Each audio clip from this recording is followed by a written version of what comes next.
It's the dictionary. Dictionary. It's the dictionary. Dictionary. It's the dictionary. Dictionary. It's the dictionary. It's the dictionary. Hello, word nerds. Welcome to the dictionary. Why did my voice get so low this morning? Let's keep that going for as long as possible.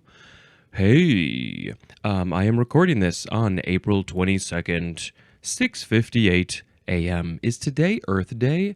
I don't know if I can keep this low voice thing going on. That's not how you spell April.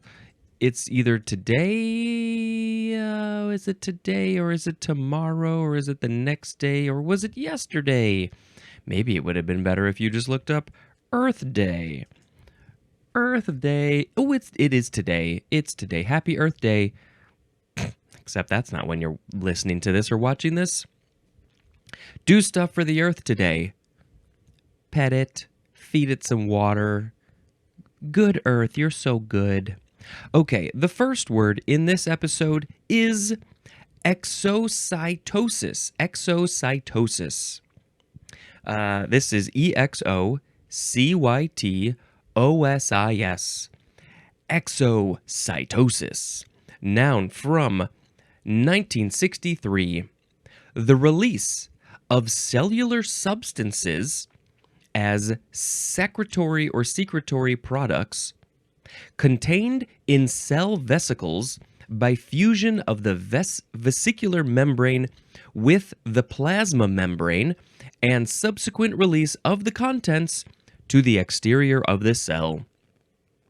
Exocytotic is an adjective. I don't know what I just read. Something about cells. No clue. Let's see. Okay, I need to make a sound effect. Haven't thought about this beforehand. Is there an exocytosis sound? What is the sound of exocytosis? No, I don't want to do that sound. Nobody would like that sound. Hoo-woo-woo-woo-woo. The brain doesn't want to do the right things. Okay, woo-woo-woo-woo. The next word is exod, capital EXOD, abbreviation for Exodus, which is coming up in this episode. The next word is exodermis. Noun from 1889, a layer of the outer living cortical cells of plants that takes over the function of the epidermis in roots lacking secondary thickening. All right, maybe we can figure this one out. A layer of the outer living cortical cells of plants. It's the outer layer. This is the inner layer, and this is the outer layer. That takes over the functions of the epidermis in roots, the roots that are lacking secondary thickening. So if the epidermis cells in the roots of a plant, way down here below, if they are not doing their secondary thickening, for some reason they just don't feel like it, then these exodermis cells will take over that function, I guess. I don't know. Exodermis. We don't say that human skin, that would be exodermis, wouldn't it? I would think so. I don't know. Next is exodontia. Exodontia. EXODONTIA. Noun from 1913. A branch of dentistry that deals with the extraction of teeth. And of course, the exo prefix, it doesn't, I mean, it says it's from the X prefix plus odontia. And yeah, the X prefix means it's coming out, pulling out with rusty pliers. Gotta get that tooth out. We gotta get that tooth out. Gotta get that tooth out. I'm gonna pull it. I'm an exodontist. That's a noun. Extract, that's your whole job. Just extracting teeth. Just going down to people on the street. Hey, I'm gonna pull your tooth. Bloop. If it were only that easy. Bloop. The next word is exodus. EXODUS. This is a noun from before the 12th century. Bob Marley wanted his people to go through an exodus, I think. Number 1 is capitalized.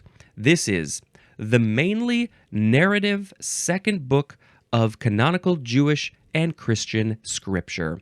Christian scripture. It says to see the Bible table. So it's one of the books. The second book, it's mostly a narrative. That means it's mostly a story telling of the Exodus. Probably, I never read the Bible, but it's probably telling the story of when the Jews left their area, Egypt or something. They were walking for so many days in the desert area, and they only had enough oil for a couple of days, and then the oil lasted forever, and they didn't have time to let their bread leaven, so they ate flat cracker bread. And I don't know, I might be mixing things up or combining things because, I grew up with this stuff a little bit, but didn't study it, didn't go to Hebrew school or church or read the Bible or any of those things, so I didn't get it fully. But, there was an exodus. They walked. What did they do? Number 2, a mass departure. And the synonym is emigration because they're exiting. Emigration with an E. They are leaving an area and they're going somewhere else. Maybe they don't even know where they're going. And that's what this is. Not just a departure of 1 or 2 people, or maybe even 3 or 10 people. This is a mass. A whole group of people are doing an exodus. Movement of the people. What's the etymology? This is from the Greek exodos, which literally means road out. Like the road. You are following the road out of an area.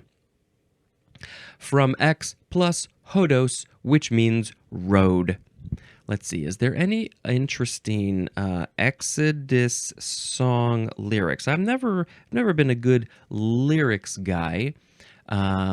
This is the one, I assume that this is the songwriter, Ernest Gold. No, that's not the one I wanted. I wanted the Bob Marley one. The movie, the new movie that just came out, has a great scene of sort of, and I don't know how, I would assume it's relatively true, but it's the story, it shows in one scene his sort of creation of this song, and it looked like a very interesting scene. Let's see, Exodus, movement of Ja people, ha ha ha ha. This is a dramatic reading of the lyrics. Hey, this is Bob Marley of Exodus. This is literally in the word. Wow, I need to listen to this song again. Hey, this is Bob Marley of Exodus Movement of Ja People. I want to say hi to all prince and princesses, brothers and sisters, beige and suckling. I want to say all prince warriors and traitor be still for Ja live, Rastafari. All prince warriors and traitor be still for Ja live. I don't want to wait in vain for your love. Ha ha ha ha ha. I don't want to wait in vain for your love.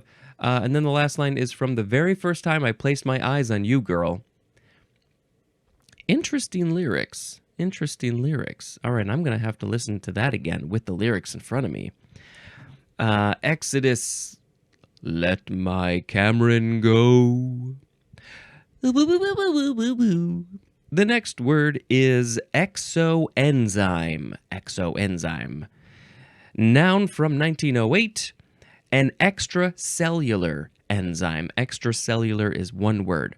So what is that? An enzyme that has more cells than other enzymes? Sure, why not? Exoenzyme. Boo, boo, boo, boo, boo. Exoergic is next. Adjective from 1942. It means releasing energy, and the synonym is exothermic, which will be coming up. Let's see, I can tell you. One episode from now, the next episode, will have the word exothermic. So it's about releasing energy. I think that we came across exothermic not that long ago, maybe in a synonym or something, and I was thinking it was about temperature.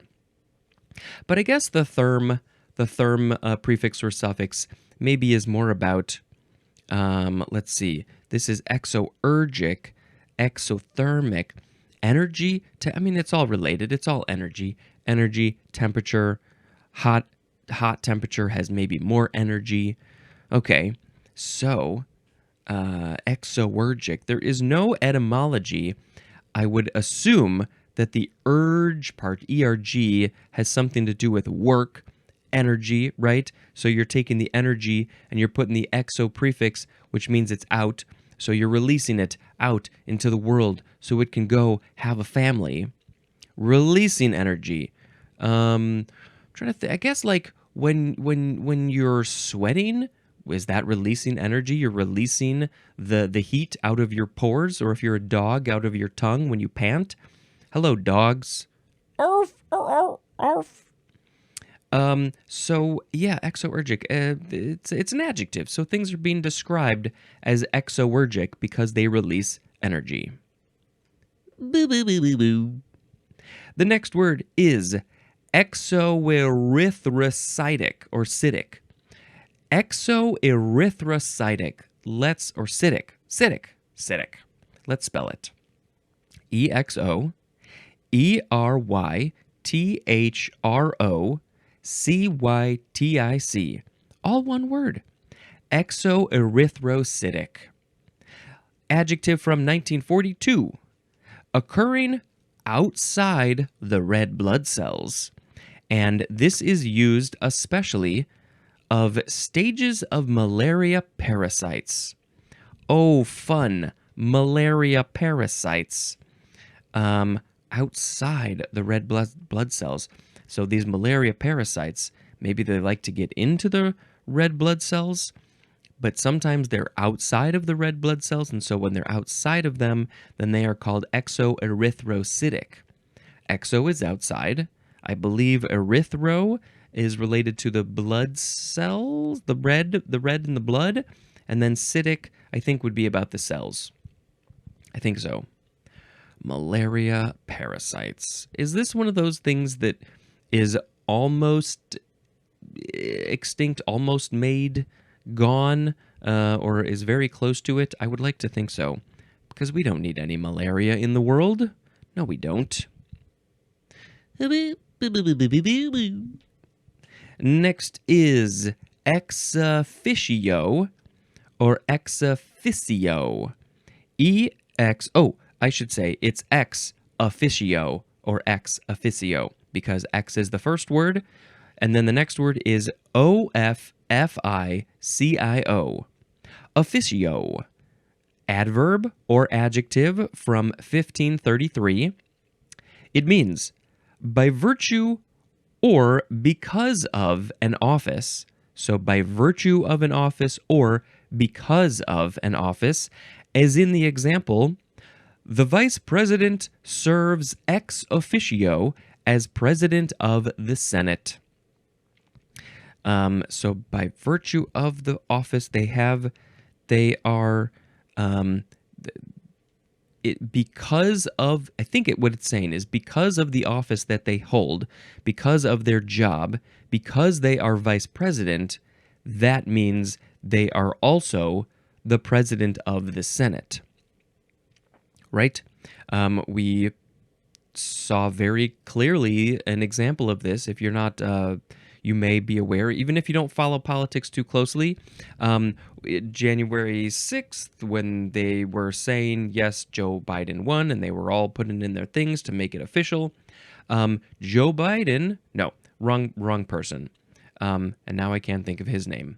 Oh, geez. That guy who used to be vice president, he was the one who was proceeding over this thing in the Senate, saying that Joe Biden was the winner. What's his name?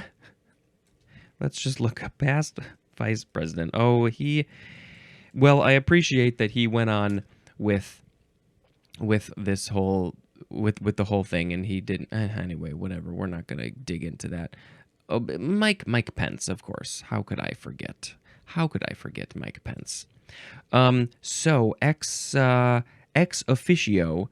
It's I don't know how you use it any more than that. Okay.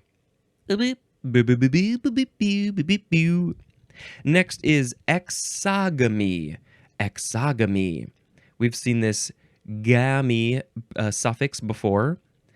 This is a noun from 1865, and it means marriage outside of a specific group, especially as required by custom or law. Exogamous or exogamic, that is an adjective. So, what was that other word that we had? Oh, that was so long ago. I'm not going to be able to find it. But exogamy is marriage outside of a specific group, especially as required by custom or law. So, maybe it was endogamy. Yes, that was the law saying you've got to marry somebody inside of your group. Here we go. Endogamy, marriage within a specific group as required by custom or law. So, exogamy is saying you are required to marry somebody outside of our group. When does that happen? Let's look up examples of exogamy. The endogamy is the one that makes way more sense to me. So this one is very interesting. The Inuit people of North America represent an example of exogamy in practice. These groups live in paired kinship groups called moiety. The Inuit assigned totem names on each half of the moiety. So, okay, well that was a start, but yeah, interesting. So you gotta go outside of your group, which is good because then you're getting new genes. You don't want to combine the genes too much. You start to get some funny things that happen. Interesting. Next is exogenous. Exogenous. EXOGENOUS.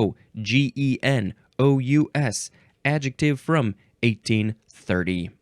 Number 1. Produced by growth from superficial tissue. As in, exogenous roots produced by leaves. Oh, interesting.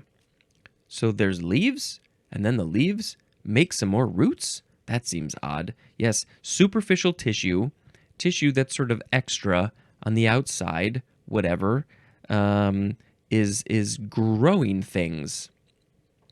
Seems not normal, or are there examples of something like that? Roots produced by leaves. Is that sometimes a normal thing to do in a plant?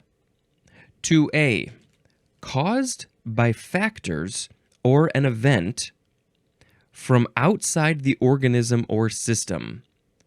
Caused by factors like food or a traumatic factor, or an agent as a disease-producing organism from outside the organism or system.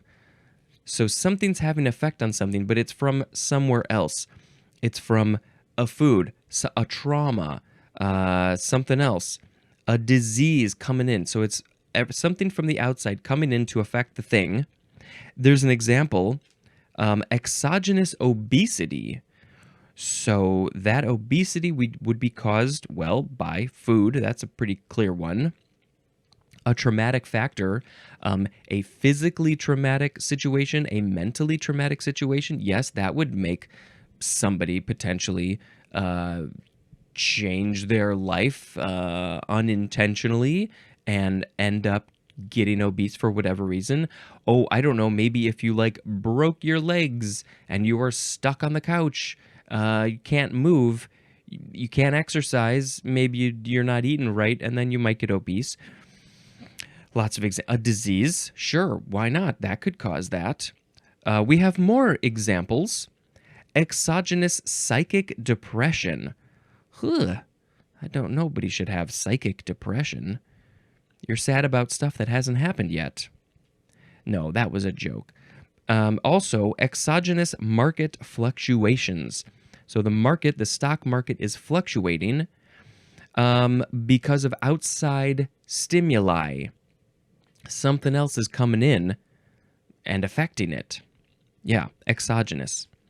Okay, 2b is introduced from or produced outside the organism or system, specifically not synthesized within the organism or system.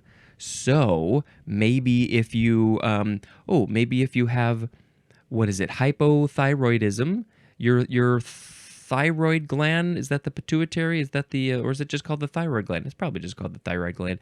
It's not producing enough of the hormones and stuff that to send throughout the body. So you need to take a pill to get your thyroid level to where it's supposed to be. So that would, I guess, be exogenous pills, exogenous thyroid pills. A lot of people take these. Introduced from the outside of the organism, but not synthesized within the organism or system. Yeah.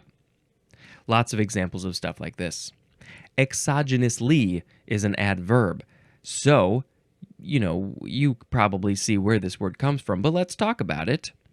It's from French, exogene, which means exogenous, which is from the exo prefix plus gene, G-E-N-E, which is also from the Greek genus, which means born, and there's more at the suffix gen, G-E-N. So yeah, something created from the outside, and then it affects the thing on the inside. Okay, that's enough of that one.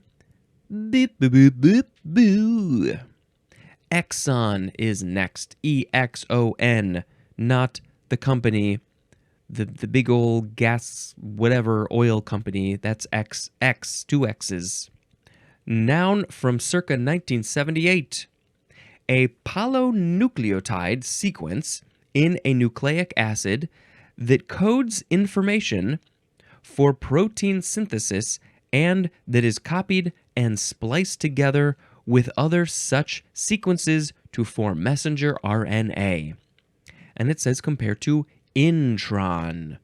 Intron. Exonic is an adjective. Okay, lots of complicated words in there that I wasn't fully aware of.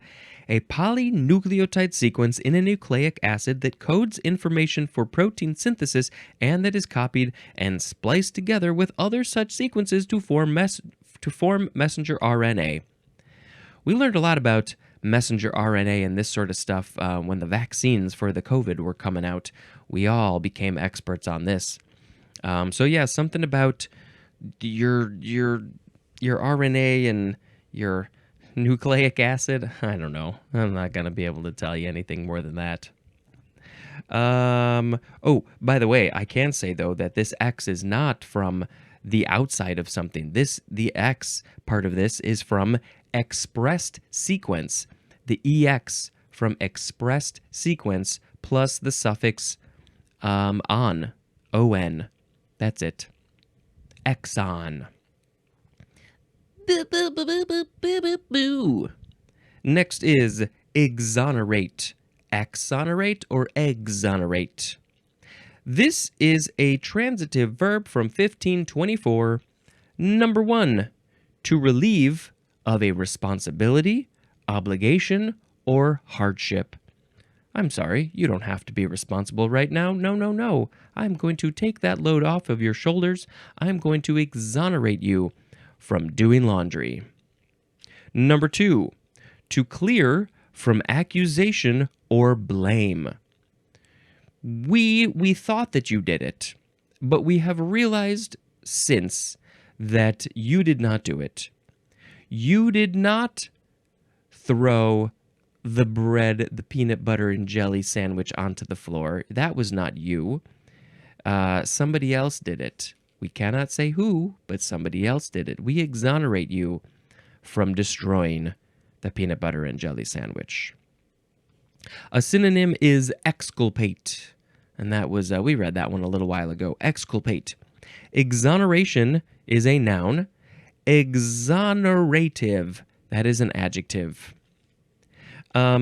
This word is from the Latin verb exonerare, which means to unburden. Oh, this burden that was on your shoulders. You don't have to be burdened by that anymore. That is from ex plus oner or onus, which means load. So you got a load on your back. Oh, I'm dealing with this thing. Blah.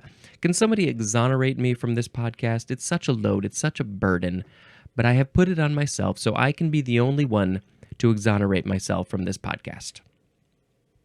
Okay, good one. Yeah, I hope that I never do anything. I would like to be exonerated from my responsibilities sometimes, but I don't plan to ever do anything that I will need to be legally exonerated from. If I did a thing, I'm going to be like, yeah, I did it.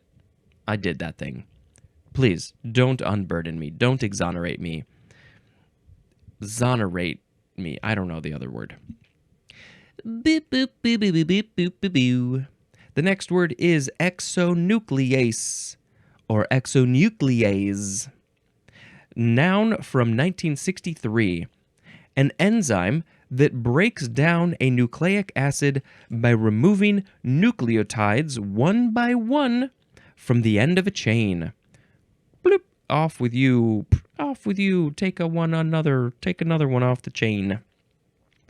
It says compared to endonuclease, which we must have read a long time ago, and maybe I wonder if this is related to exon. A lot of similar words in those definitions.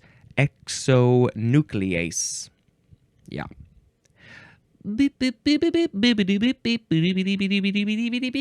The last word is exopeptidase. EXOPEPTIDASE. Exopeptidase or days. Exopeptid, dazed and confused. Noun from 1936. Any of a group of enzymes that hydrolyze peptide bonds formed by the terminal amino acids of peptide chains. And the synonym is just peptidase. Exopeptidase and peptidase, I guess, are the same thing. It says compare to, I bet you can predict what the word is I'm going to say here. Exopeptidase, compare it to what? Class, say it. Endopeptidase. Yeah.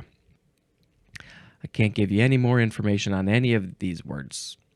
Okay, I am now going to pick a word of the episode because that is what I do at this time of the show. Today we had exocytosis, exod, exodermis, exodontia, exodus, exoenzyme, exoergic, exoerythrocytic, exo officio. No, it's just ex officio. Exogamy, exogenous. Exon, exonerate. Exonuclease. I skipped one. Hey, let's fix that. Here, this word is exonumia. Exonumia, EXONUMIA. Noun from 1962. I was just so excited to go to exopeptidase. Exonumia is numismatic items other than coins and paper money. And examples, you might be wondering, because I'd be wondering, examples of these numismatic items would be tokens, medals, or scrip. Scrip. I don't know what scrip is, and I don't know numismatic, but examples of them would be tokens, medals, like you got a bronze medal for running the race third fastest, or scrip, whatever scrip is. But it's not coins or paper money. No. Exonumia. Well, this word is from the exo prefix plus the English numismatic plus the IA suffix. I don't know what that means. We gotta wait until it ends. Okay, so quickly finishing, exonuclease, exonumia, and exopeptidase. And the word of the episode that I shall pick will be... What will it be? It will be... I don't know, I guess just Exodus. I shouldn't sing the song because I might have to pay money for that. It's really hard not to sing that song because you know that song with some odd words. Exodus, Exodus, lots of people live in one single place. Exodus. Okay, that's fine. Quickly, I will tell you about a movie or two that I watched. I believe I mentioned the first Omen. I can't remember if I did. This is the prequel to Omen and its sequels. So if you know that story, it fills in the gaps. It fills in the story about how it got there. The next one is a movie that for some reason, somehow, I had never seen until now. It came out 35 years ago? Oh, geez. Is that right? 1989. Roadhouse. Roadhouse. 99, 09, 19, 35 years ago. Jesus. Roadhouse. Finally saw it. This movie is amazing. I could just leave it at that. Not for kids. For sure, not for kids. There was a How Did This Get Made episode about it, which I had. Luckily, they re-released it, and so I had it saved, downloaded, and so the next day, Sharon and I listened to that episode in the car, and it's great. But they only scratched the surface of things that you could say about that movie. I could watch that movie just like a lot of other movies, and I could talk and make jokes and whatever throughout the whole thing. So many things to talk about in that movie. But it's fantastic. It's insane and stupid and weird, but amazing at the same time. Very well done B-movie from the late 80s, essentially. That's kind of what they said, and that's how I feel too. Roadhouse. And then, of course, there's the remake, which I haven't watched yet, because I was like, well, why would I watch the remake if I haven't seen the original one? That doesn't make any sense. No. So I'm going to watch that soon, probably. Okay. This is the end of the episode. Thank you very much for checking out this show. And until next time, this is Spencer dispensing information. Goodbye.